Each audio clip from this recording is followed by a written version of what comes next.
जब किसी डिपार्टमेंट में देखते हैं तो कैसे निपटारा करते हैं? उस पे कोई कंप्रोमाइज नहीं, कोई समझौता नहीं। एंट्री करते हैं तो कुछ सोच के एंट्री करते हैं किसी चीज में। मैं कोई टारगेट लेकर काम करने वाला व्यक्ति नहीं। अब टारगेट ही नहीं होगा तो दिशा में कैसे जाएंगे? मुझे एंकर बनना है, ये तय कर लिया। एंकर बनने के बाद फिर आधा घंटा अकेले सुकून से बैठना या कार्यकर्ताओं से घिरा रहना? थोड़ा सा सुकून चाहिए होता है। कोई अच्छा युवा आपको नहीं लगता जिसका भविष्य उज्जवल है? देश में बहुत से युवा नेता हैं। मैडम से डांट खाते ही होंगे। घर घर की बात है। पिताजी की एक बात जो आज उप मुख्यमंत्री बनने के बावजूद बहुत याद आती है।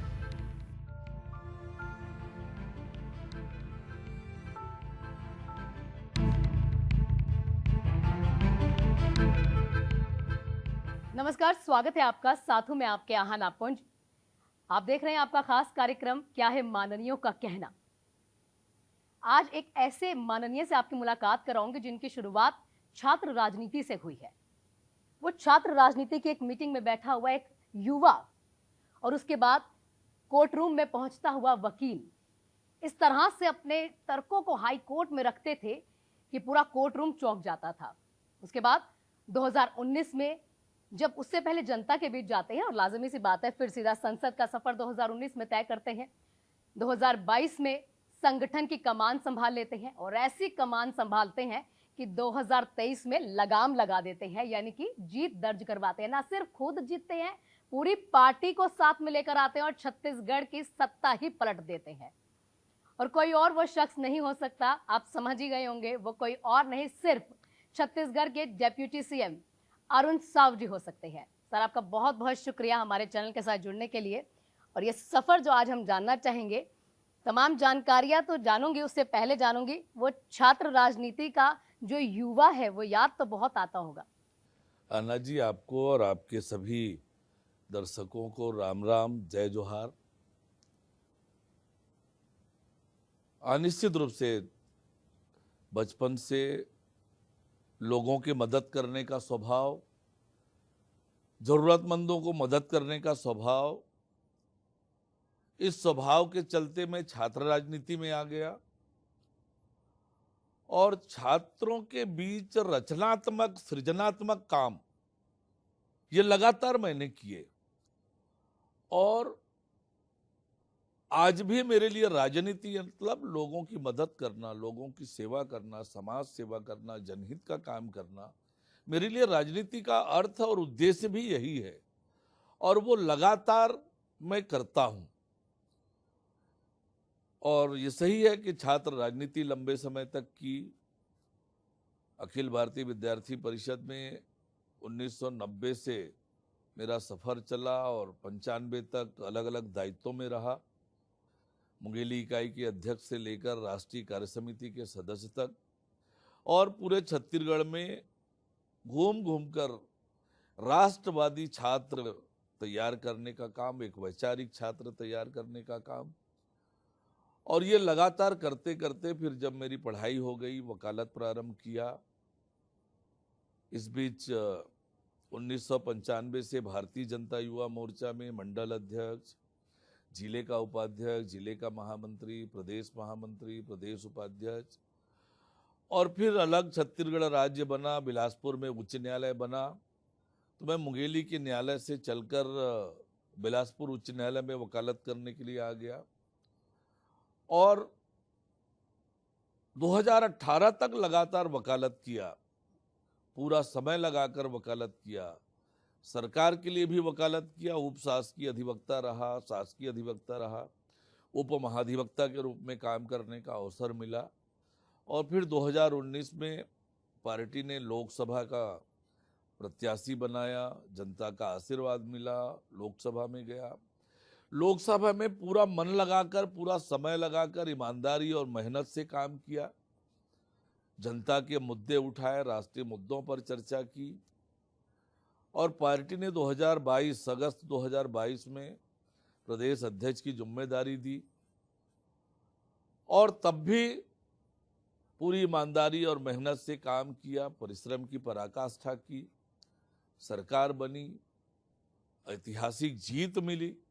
अब तक 3 बार हमारी सरकार बनी थी, 40-41% वोट मिला करते थे। इस बार 46.27% वोट मिला। 3 बार सरकार बनी तब 48, 49, 50, 51 सीटें आती थी। इस बार 54 सीटें आई।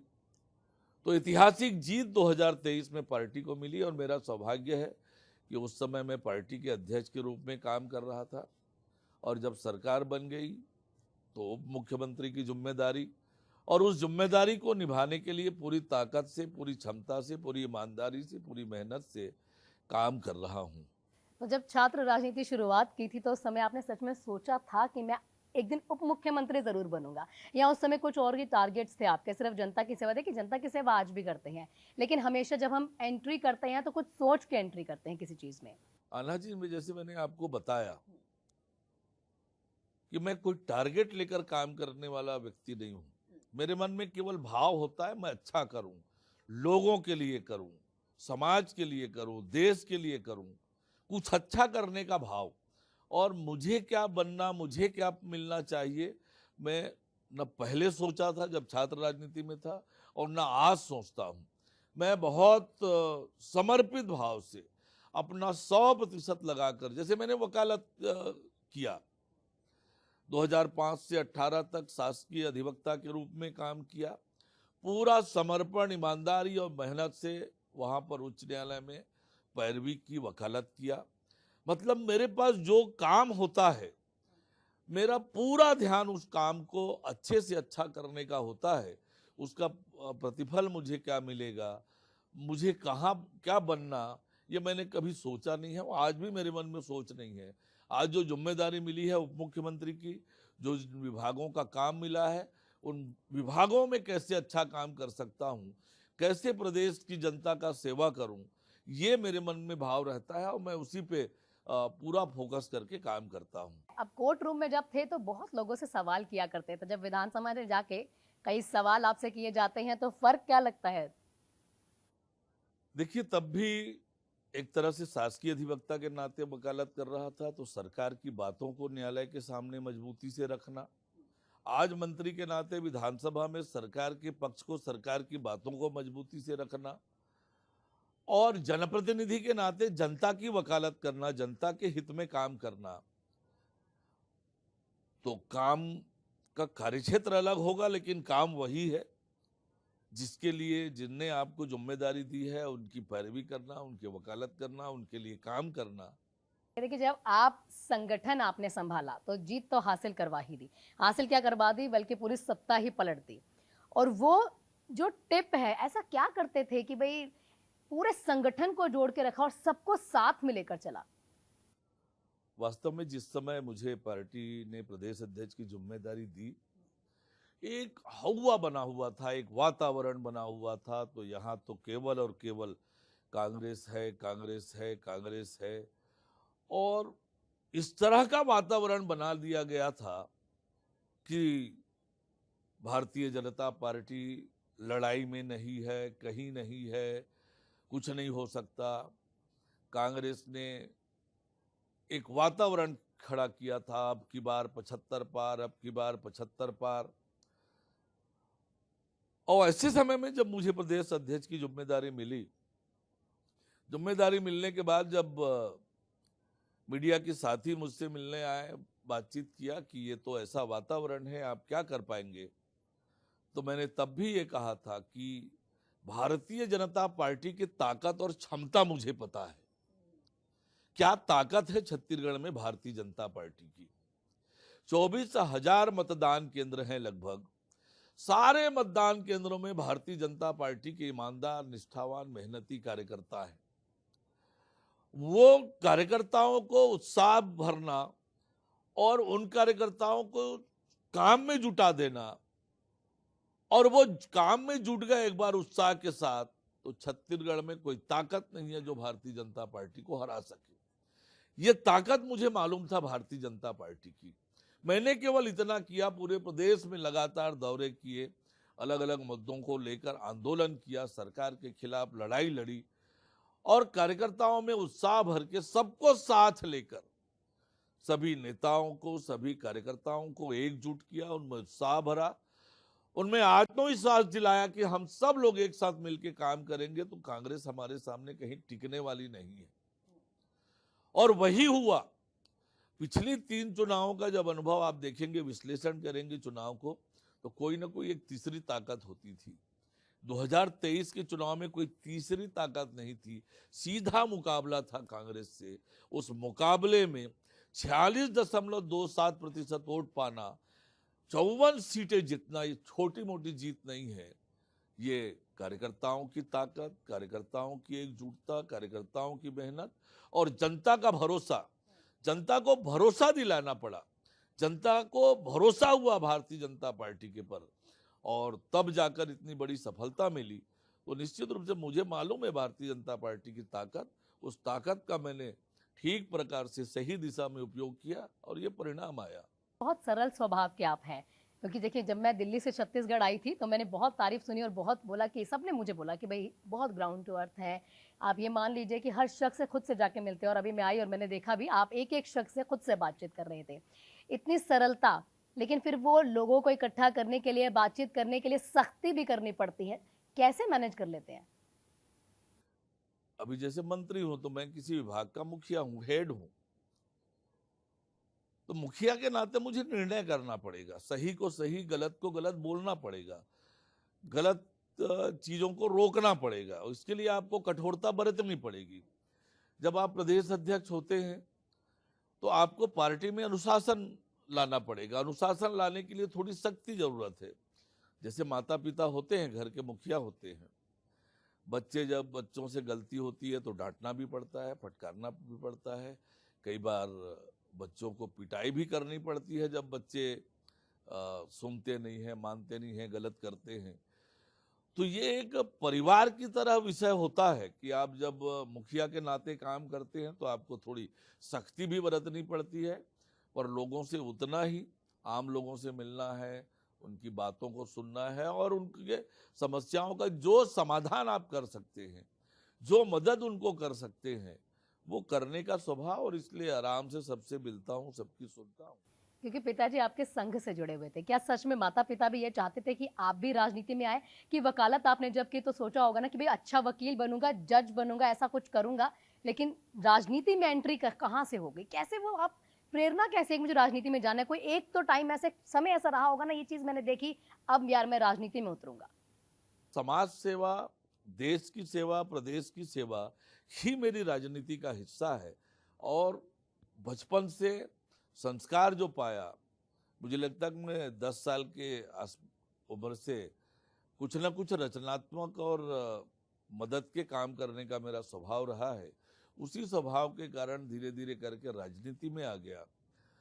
विचारधारा परिवार से मिला, संघ की विचारधारा, संघ की शाखाओं में जाना, तो स्वाभाविक रूप से देश के लिए, समाज के लिए कुछ रचनात्मक काम करना, कुछ अच्छा काम करना, ये स्वभाव रहा है। उसी स्वभाव के चलते राजनीति में आ गया और राजनीति में भी वही काम कर रहे हैं, देश और समाज के लिए काम करना।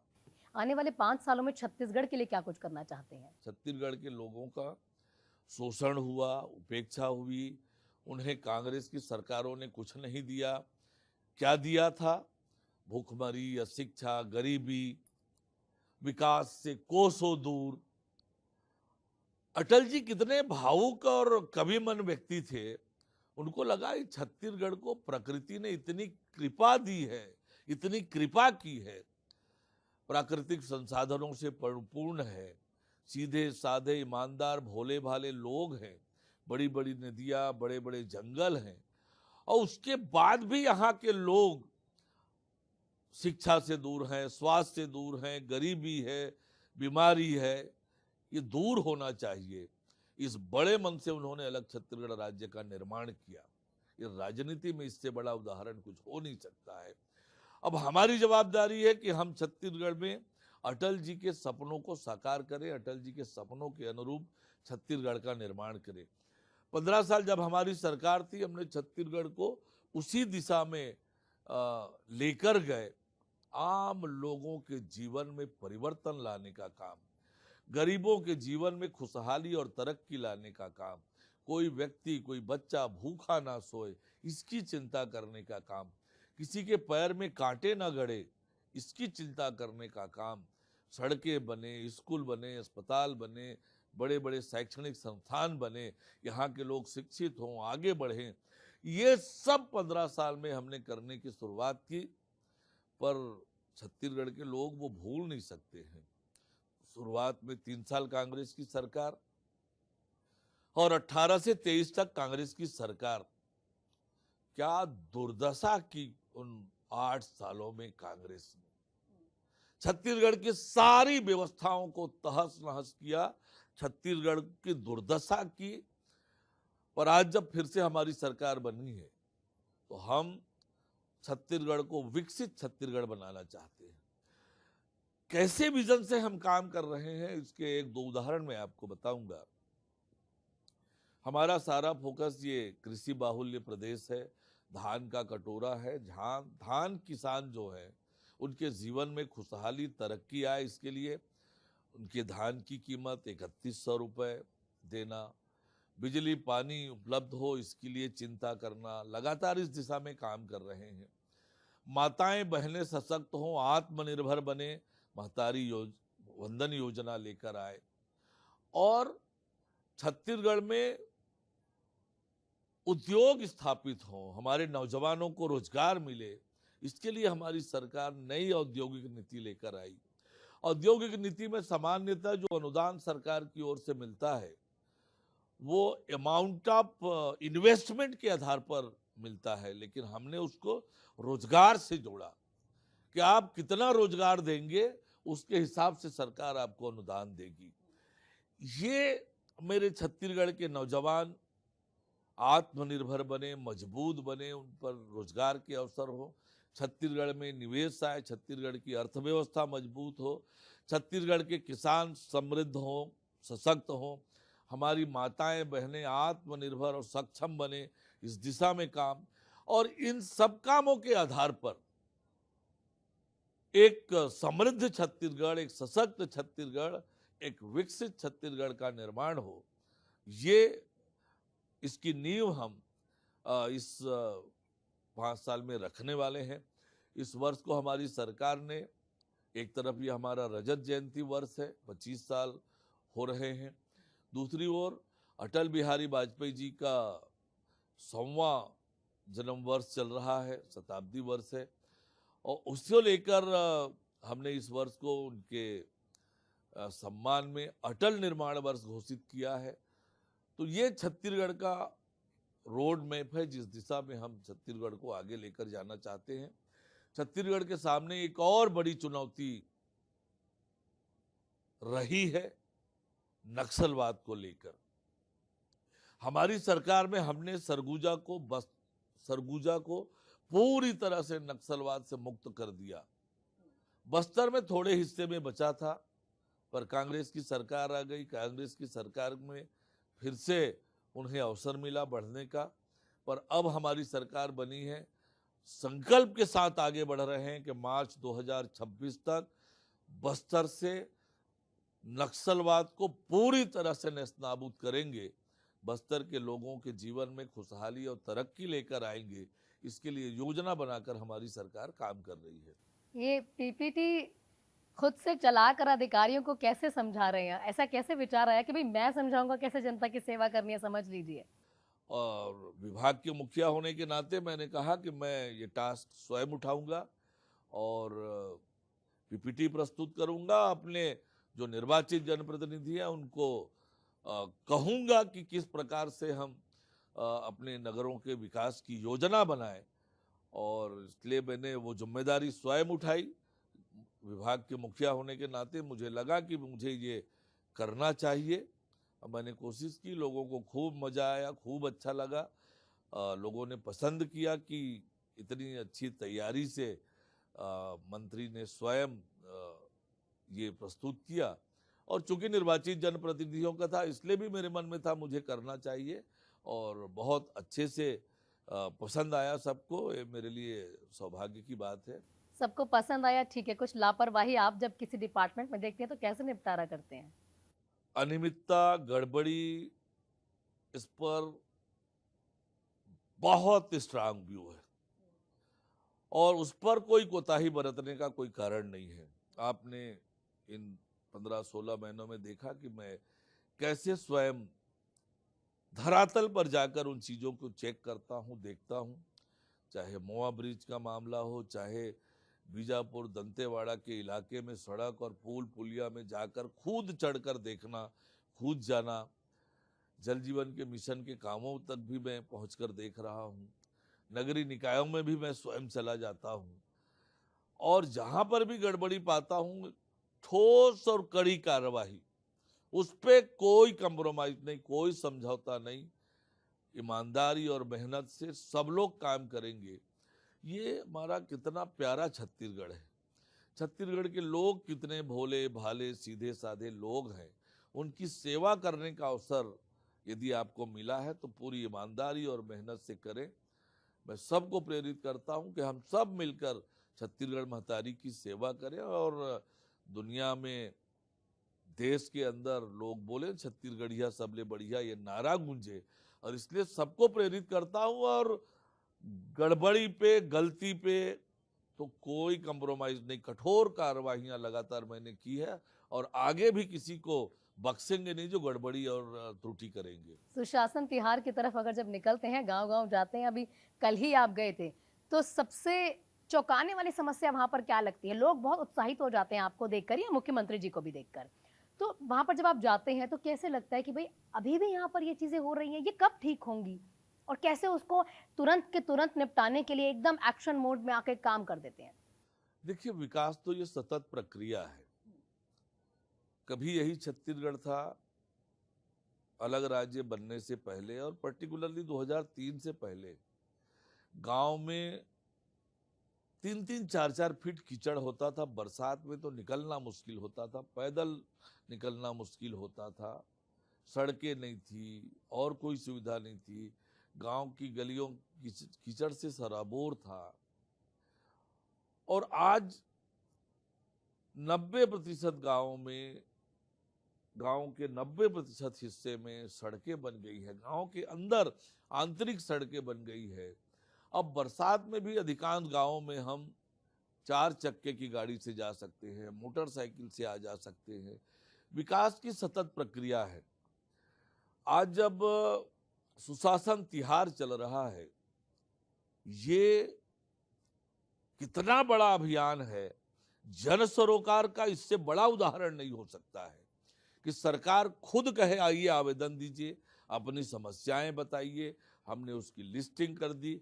अब तीसरे चरण में समाधान शिविर आयोजित कर रहे हैं। माननीय मुख्यमंत्री जी जगह जगह गांव में जा रहे हैं, लोगों से सीधे मिल रहे हैं, बातचीत कर रहे हैं।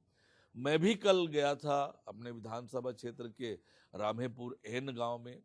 8,000 आवेदन आए, बड़ी संख्या में लोग आए। आप के पास लोग कब आते हैं? जब आपसे अपेक्षा हो, आपसे उम्मीद हो, लोग ये माने कि मैं इनके पास जाऊंगा, मेरी समस्या का समाधान होगा।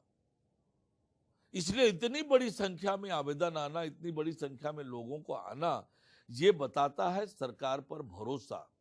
और यही तो राम राज्य है और यही तो विष्णु का सुशासन है। जनता के सरोकार के लिए काम करना, जन समस्याओं को लोगों से पूछना आपकी समस्या क्या है और उसका जाकर निराकरण करना, ये यही राम राज्य है, यही विष्णु का सुशासन है और यही सुशासन तिहार है। लोग बहुत आनंदित हैं कि सरकार उन तक आ रही है। कल हमने अनेक लोगों की स्वीकृति प्रदान की, वृद्धावस्था पेंशन दिया, राशन कार्ड बनाए, आधार कार्ड बनाए, आयुष्मान भारत के कार्ड बनाए, प्रधानमंत्री आवास की स्वीकृति दी, अन्य हितग्राही मूलक योजनाओं का लाभ दिया। ये एक ही स्थान पर सब कुछ हो रहा है। उनके मेडिकल जांच भी हो रहे हैं, उनको दवाइयां भी दी जा रही है। क्या अद्भुत नजारा था। अब मुझे लगा कि वास्तव में ये सुशासन तिहार छत्तीसगढ़ के लोगों के लिए वरदान साबित होगा और छत्तीसगढ़ के सरकार पर लोगों का भरोसा स्पष्ट रूप से परिलक्षित हो रहा है। ये राम राज्य की अगर बात करें तो साएं और साओं की जोड़ी लगातार जो जीत दर्ज करवा रही है, चाहे वो नगरीय निकाय चुनाव में हो, उसके बाद देखिए उससे पहले तो आप ही के पूरे नेतृत्व में तख्ता पलट हो गई थी, तो आगे क्या कुछ खास करने वाली है ये जोड़ी? जो हमारे सरकार के मुखिया हैं विष्णुदेव साय जी, कैसे नेता हैं। सबसे नीचे पैदान से उन्होंने अपनी राजनीति चालू की है। पंच रहे, सरपंच रहे, विधायक बने, सांसद बने, केंद्र में मंत्री बने, आज मुख्यमंत्री हैं। और उनके मार्गदर्शन में छत्तीसगढ़ की जनता के जीवन में खुशहाली और तरक्की लाने के लिए काम कर रहे हैं। आपने सही कहा, ऐतिहासिक जीत हुई विधानसभा चुनाव में, ऐतिहासिक जीत हुई लोकसभा चुनाव में, रायपुर दक्षिण का चुनाव ऐतिहासिक रूप से जीता। नगरीय निकाय के चुनाव में तो ऐसा रिकॉर्ड टूटा है कि मत पूछिए। कभी ऐसा नहीं हुआ, शायद किसी राज्य में इतनी सफलता नहीं मिली होगी किसी राजनीतिक दल को। 10 नगर निगम के चुनाव में 10 के 10 महापौर, और भारी अंतर से राजधानी में देखिए 1.5 लाख वोटों से महापौर में हमारी जीत हुई। 10 के 10 महापौर हमारे जीते, कांग्रेस शून्य में आउट हो गई। और केवल महापौर ही नहीं जीते, मैं रायपुर का फिर से उदाहरण देता हूं, 70 खिला। उसी तरह से नगर पालिका में, उसी तरह से नगर पंचायत में ये दलीय आधार पर चुनाव था। पंचायतों में भी हमारे कार्यकर्ता जीत कर आए, तो वाकई बहुत ऐतिहासिक जीत पंचायत चुनाव में मिली है। और निश्चित रूप से माननीय मुख्यमंत्री जी के मार्गदर्शन में हम लोग छत्तीसगढ़ के बेहतरी के लिए काम कर रहे हैं, और काम भी साए साए कर रहे हैं, विकास भी साए साए हो रहा है, और सरकार की वाहवाह हो रही है, और जनता भी बहुत साहु जी का नेतृत्व में मिल रहा है। देखिए, मैं एक छोटा सा कार्यकर्ता हूं, मुझे जो जिम्मेदारी मिलती है उसमें पूरा 100% लगा के अपनी क्षमता योग्यता का पूरा उपयोग उस काम में करता हूं। उसी तरीके से काम कर रहा हूं, और पूरे लगन से, पूरे उत्साह से, पूरे ऊर्जा से काम कर रहा हूं। और काम करने का मुझे शौक है, बहुत मजे से काम कर रहा हूं। जितना ज्यादा से ज्यादा काम कर सकता हूं करने की कोशिश कर रहा हूं। युवा अरुण और उप मुख्यमंत्री अरुण साव जी, एक युवा उम्र में भाई मैंने कुछ गलतियां की हैं, बता दीजिए कि आपको नहीं करना है अगर आप युवा हैं तो। और एक जब जो सफलता हासिल करता वो उप मुख्यमंत्री एक संदेश देना चाहता है आज के युवा को। मैं जो चीज युवाओं के लिए कहना चाहता हूं, मैं थोड़ा सा आम लोगों के विचार से मेरा विचार भिन्न है। सामान्यतः लोग कहते हैं कि लक्ष्य तय करो और उसके हिसाब से काम करो। मेरा ऐसा मानना है कि आप अपनी दिशा तय करो, मुझे इस दिशा में जाना है। आप लक्ष्य तय मत करो कि मुझे ये बनना है, आप दिशा तय करिए, मैं इस दिशा में जाऊंगा, और उस दिशा में अपना 100% लगाकर पूरा समर्पण, पूरी उत्साह, पूरी ऊर्जा से उस दिशा के लिए काम करें। जब आप लक्ष्य तय करते हैं तो अपने आप को आप एक सीमा में बांध लें। देखिए ना, लक्ष्य और दिशा, इन दोनों में पहले अंतर भी समझाइए। देखिए जैसे मुझे था कि भाई मुझे मीडिया में आना है और मैंने उस तरह से अपना टारगेट रखा, उसी दिशा में काम किया। अब टारगेट ही नहीं होगा तो दिशा में कैसे जाएंगे? आप यदि लक्ष्य तय करते कि मुझे किसी संपादक बनना है, या मुझे केवल संवाददाता बनना है, या मुझे केवल एंकर बनना है, मुझे एंकर बनना है, ये तय कर लिया आपने, तो एंकर बनने के बाद फिर क्या है आपका लक्ष्य? वहां पर जाकर आप आराम की मुद्रा में आ गए। अब तो मैं एंकर बन गया, मेरा काम खत्म, अब मुझे कुछ नहीं करना है। मेरा यह कहना है कि मैं मीडिया के क्षेत्र में काम करूंगी, और मीडिया में दुनिया में मेरा नाम हो। मैंने अपने लिए सीमा नहीं निर्धारित की, खाली एंकर बन के इतिश्री हो गया।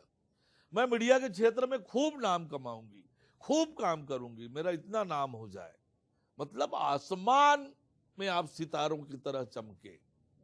जैसे डॉक्टर अब्दुल कलाम आजाद जी ने, कभी सोचा होगा वो मिसाइल मैन बनेंगे? कभी सोचा होगा कि वो राष्ट्रपति बनेंगे? लक्ष्य तय किया होगा क्या? हम जानते हैं कि डॉक्टर अब्दुल कलाम आजाद जी किस अवस्था में पहुंच गए थे नौकरी के ढूंढते हुए। लेकिन जब उन्हें एक प्रेरणा मिली, उनको दिशा मिली, देश के मिसाइल मैन बने, दुनिया में मिसाइल मैन के नाम से जाने गए, और सरकार ने उन्हें कहा कि आइए आप राष्ट्रपति का पद सुशोभित करिए। तो आपकी दिशा जनता की सेवा करना थी। मेरा ये कहना है कि आप जो काम करें, जिस दिशा में भी जाना चाहें, अपना पूरा 100% लगाइए। आप देखेंगे कि आप एक दिन आसमान में सितारों की तरह चमकेंगे। और इसलिए दिशा अपने बारे में सोचिए कि मैं मैनेजमेंट की दिशा में जाऊंगा, मैं प्रशासनिक सेवा की दिशा में जाऊंगा, मैं राजनीति के क्षेत्र में जाऊंगा, मैं मीडिया के फील्ड में जाऊंगा। आप जिस फील्ड में जाना चाहते हैं, मैं वकालत की दिशा में जाऊंगा, आप उस दिशा में जाकर वहां सर्वोच्च स्थान पर आप पहुंच जाएंगे जब पूरा समर्पण भाव से, उत्साह के साथ काम करेंगे। किसी काम को बोझ में कभी नहीं लेना चाहिए, और कोई अवसर अंतिम अवसर नहीं होता है। बस आज के युवाओं से कहना चाहूंगा, कई बार ऐसा होता है कि किसी समय हम जितनी सफलता की उम्मीद कर रहे होते हैं उतनी नहीं मिलती है, कम मिल जाती है, हम बहुत निराश हो जाते हैं, हम डिप्रेशन में आ जाते हैं। कभी नहीं, कोई अवसर अंतिम अवसर नहीं होता है। मैं कहता हूं कि ऐसा कोई खिलाड़ी बता दीजिए जो कभी हारा ना हो। इसलिए कभी कम सफलता मिले तो घबराने की जरूरत नहीं है, निराश होने की जरूरत नहीं है, फिर से नए उत्साह से आगे बढ़ने का है। और आप देखिएगा एक दिन आप आसमान की ऊंचाई तक जाएंगे, खूब आगे तक जाएंगे। इसलिए कोई अवसर अंतिम अवसर नहीं होता है।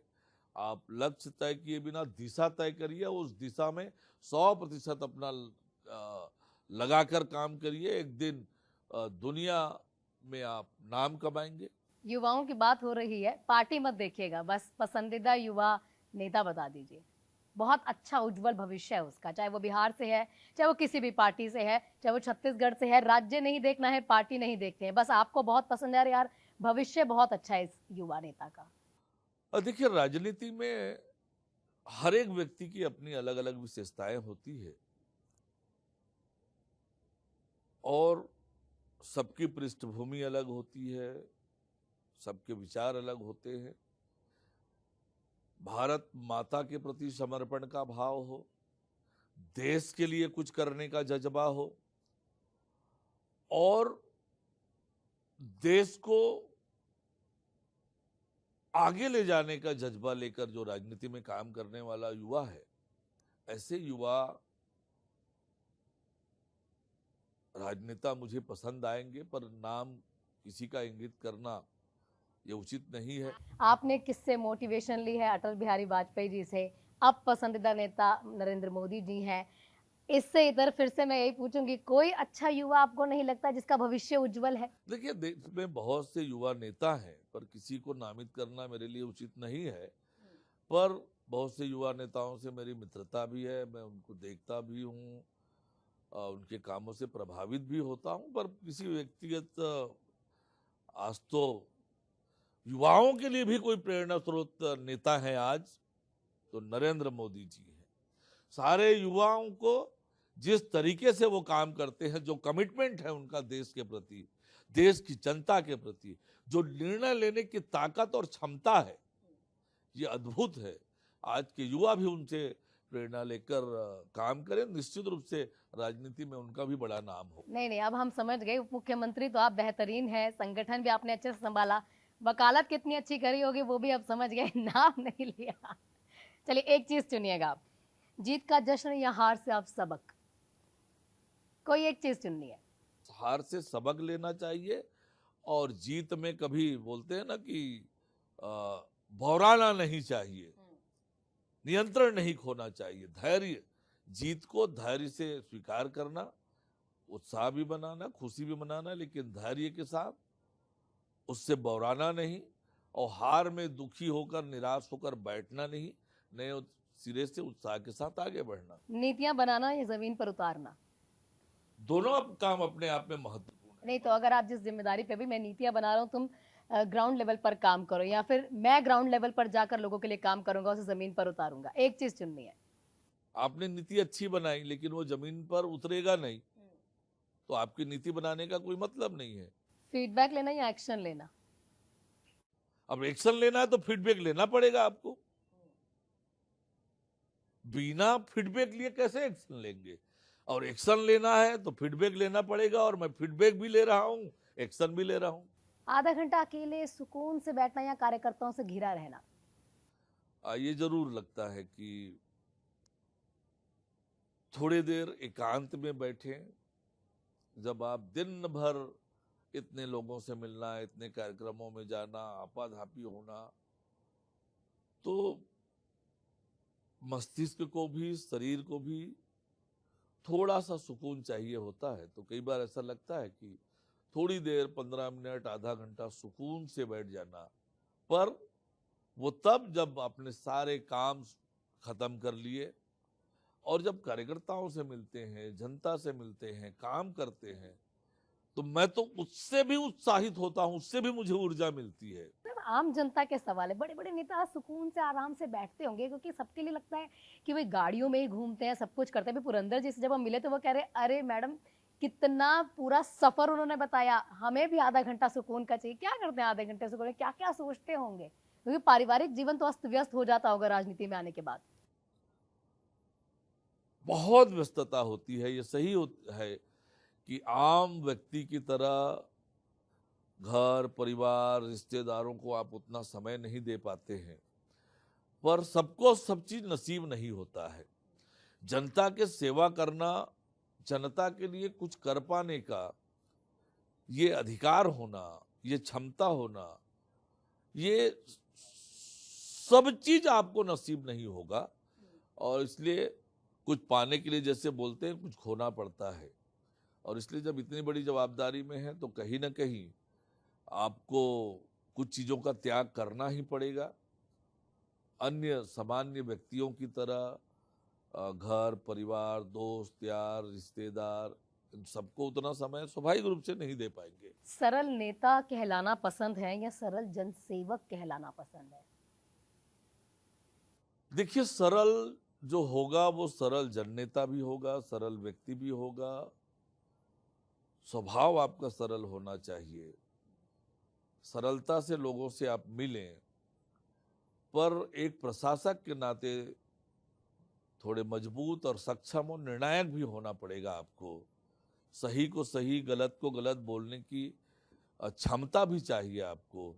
गलत करने वालों पर एक्शन लेने की क्षमता भी चाहिए आपको।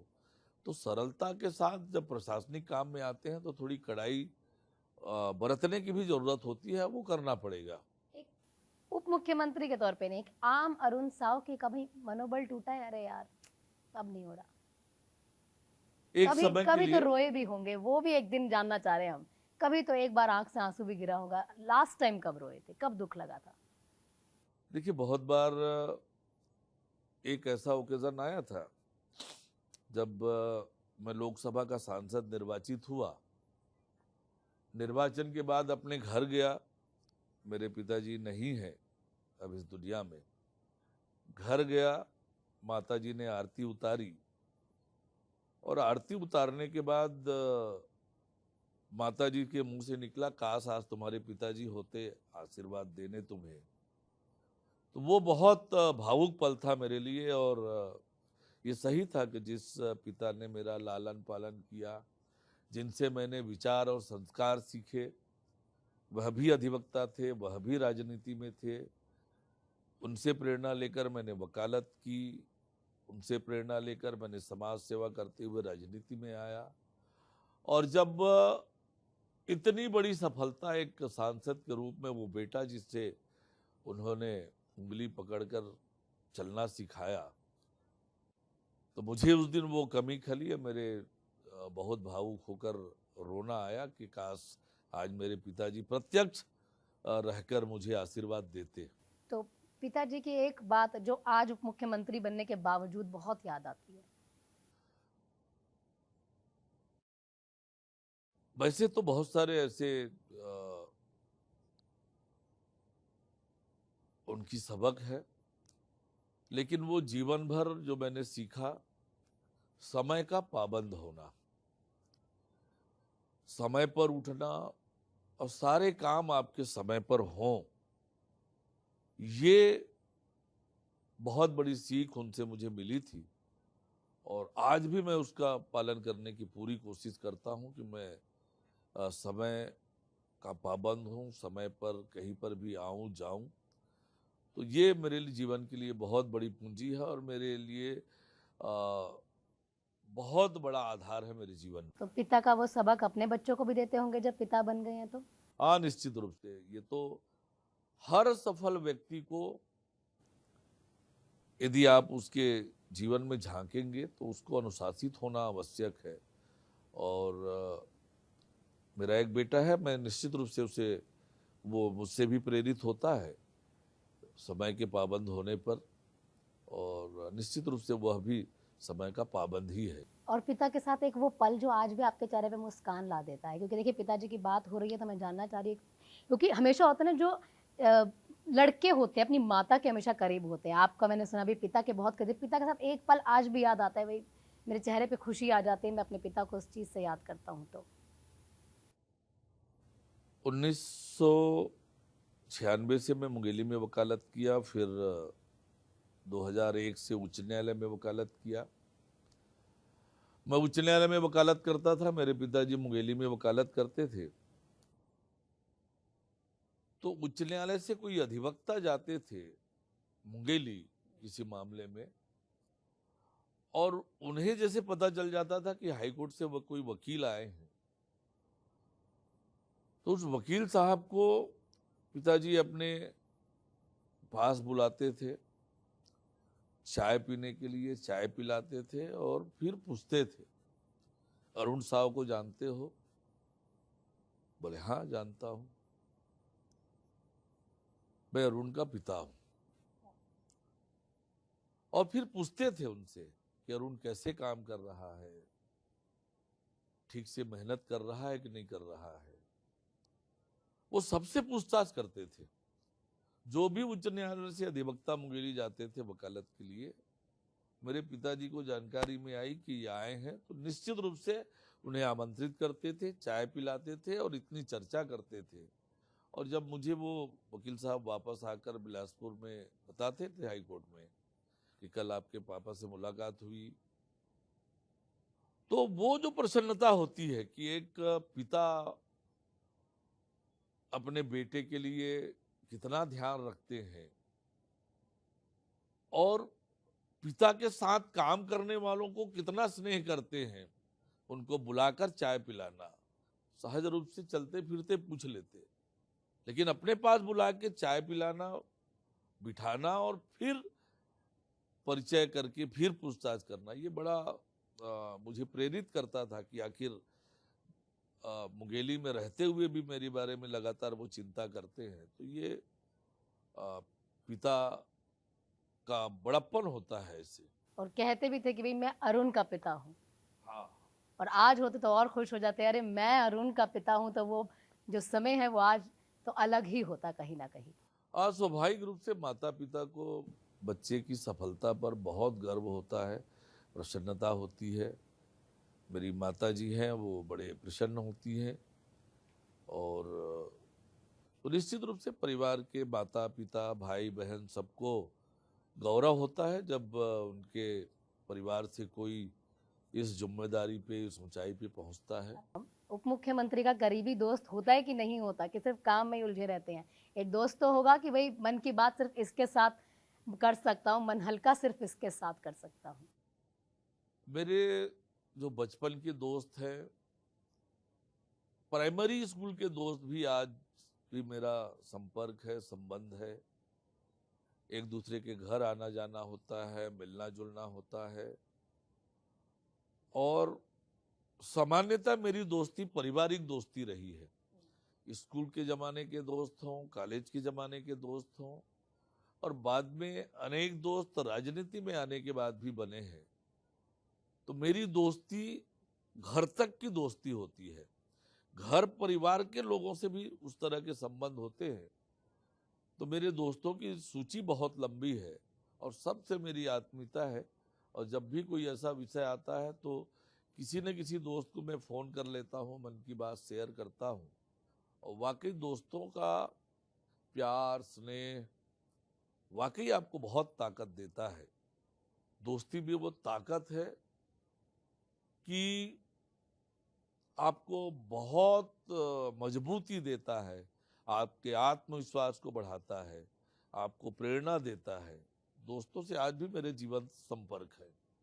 अब जो पूरी बातें हमने की है वो सिर्फ उप मुख्यमंत्री होने के तौर पे कि आपने कहा आम इंसान हूँ, तो मैडम से डांट खाते ही होंगे जब समय नहीं देते देखिए, उनको। घर घर की बात है, घर घर की बात है। पति पत्नी के जैसे संबंध होते हैं वैसे ही हमारे संबंध हैं। और पूरा ध्यान रखती है। और जिस तरीके से पिछले कई वर्षों से जीवन शैली है, चाहे मैं उच्च न्यायालय में था तब भी मेरी बहुत व्यस्तता होती थी, पर उच्च न्यायालय में थोड़ा समय मिल जाता था, शनिवार रविवार छुट्टी होती थी, तो आधा टाइम तो कम से कम उनके लिए होता ही था। पर अब कोई संडे, कोई छुट्टी नहीं है, पूरे समय काम। पर प्रसन्नता के साथ रहती है, सब चीज़ों का मेरा ध्यान रखती है।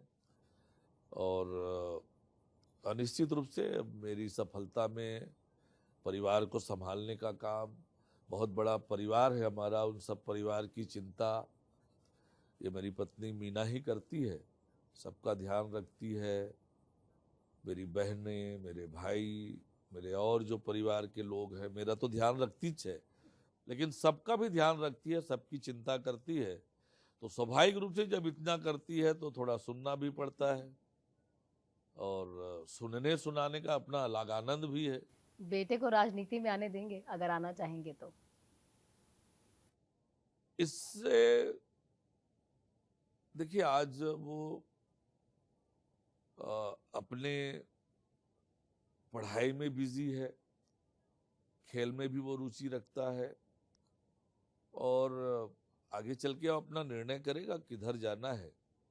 अभी आपकी तरफ से मनाही तो नहीं होगी क्योंकि आप खुद राजनीति में या कई चीजें आप देख रहे होंगे, फेस कर रहे होंगे, तो होता ना जैसे आपके पिताजी ने जो सफर देखा होगा तो चाहते होंगे मेरे बेटे के लिए ना आए, आपने जो देखिए, देखा पहली होगा। बात तो ये है कि बच्चों पर अपना निर्णय थोपना वाजिब नहीं होता है, पर आज आगे चल के क्या परिस्थितियां होगी, क्या नहीं होगा, इस पर के आधार पर वो अपना निर्णय करेंगे। लेकिन आज वो पढ़ाई में है, अपने करियर की चिंता कर रहा है अभी।